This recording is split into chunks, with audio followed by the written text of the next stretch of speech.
வாழைப்பழம்ல 2 நாளைக்கு தாங்க மாட்டேங்குது. அக்கா ஒழுக ஆரம்பிச்சிருது. கடைசியில் என்ன பண்ணுறது, பஞ்சாமிரதத்துக்கு தான் போகுது.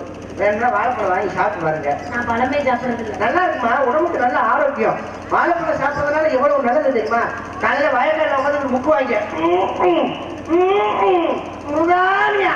ஏன் முருகனை குடிச்சா முருகன் வேற வந்து லவக்கல் குத்தி வெளியில இருக்க போறாரா? முந்தா ராத்திரி படுக்கும் போது 2 வாழைப்பழத்தை சாப்பிட்டு படுத்தா லவக்கல் வந்து விழுந்துற போகுது. யாராவது செய்யறாங்களா? அந்த மாதிரி வாழைப்பழத்தை சாப்பிட்டு படுத்தீங்கன்னா உங்க உடம்பு நல்ல ஆரோக்கியமா இருக்கும். எதுக்கு வியாபாரத்தை பார்ப்போமா? வாழைப்பழம் வியாபாரம் வேணுமா? இல்ல வேற எது வியாபாரம் பாக்குறீங்களா? பார்ப்போம், வியாபாரத்தை பார்த்துருவோம். அவன் வியாபாரத்தை பார்த்துருமா? அப்ப எனக்கு எந்த பிரச்சனையும் நீங்க பண்ணாம இருந்தா உங்க வியாபாரம் நல்லா ஓடும். நல்லா ஓடும். அப்புறம் பிரச்சனை வேணாம். ஆமா, பிடிக்கிற வியாபாரத்தை வாங்க.